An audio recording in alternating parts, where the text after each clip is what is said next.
Hello বন্ধুরা, কোণে দেখা আলো আজকের আগামী পর্বে আমরা এমনটাই দেখতে পাব। সুদেবের গ্রামের সবাই লাজুকে মেনে নেওয়ার পর সুদেবের বাবা মা সিদ্ধান্ত নেয় লাজু এবং সুদেবের ফুলসজ্জা হবে। এই কথাটি শোনার পর লাজুর মুখটি শুকিয়ে গেল, কেমন জানি থমকে গেল লাজু। ঘরে এসে কিটকেলকে ফোন করে লাজু বলে, এতকাল তো ফুলসজ্জা হয়নি, তাই এখন হবে। অনুভব বলে, আমাদের সঙ্গে তুমি আসলে না কেন লাজু? তারপর লাজু সিদ্ধান্ত নেয়, আমি আজ রাতেই পালাবো এখান থেকে। কিটকেল, আমি এখানে থাকবো না। হ্যাঁ বন্ধুরা, কোণে দেখা আলো আজকের আগামী পর্বে আমরা এমনটাই দেখতে পাবো। বাড়িটা আজ আলোয় ভরে গেছে। উঠোন থেকে শুরু করে ঘরের প্রতিটি কোণ রঙিন ফুলে সাজানো। সবাই ব্যস্ত, হাসি আড্ডায় মুখর পরিবেশ। আজ লাজুর ফুলসজ্জার রাত, নতুন জীবনের প্রথম রাত, যা নিয়ে স্বপ্ন দেখে প্রতিটি মেয়ে। কিন্তু লাজুর চোখে আজ আনন্দ নেই, আছে একরাশ ভয় আর অজানা অস্থিরতা। লাজু আয়নার সামনে বসে আছে।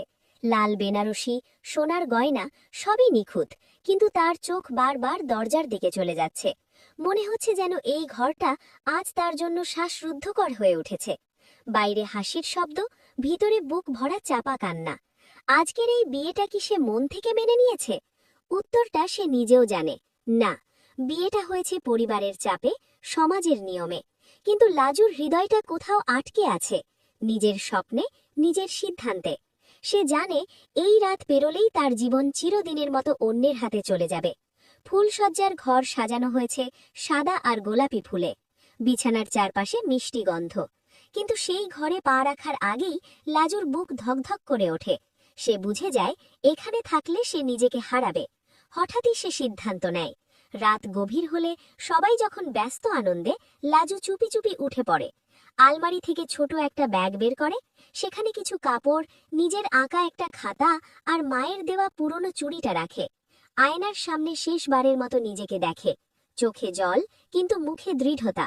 সে জানে পালিয়ে যাওয়া সহজ নয়। সমাজ তাকে প্রশ্ন করবে, আঙুল তুলবে। কিন্তু নিজের জীবনের দায়িত্ব নিতে হলে এই এক রাতেই তাকে সাহসী হতে হবে।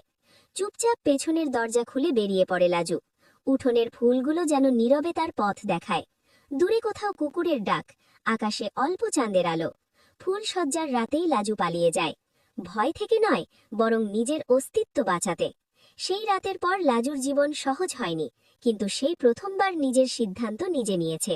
আর সেটাই ছিল তার জীবনের সবচেয়ে বড় জয়।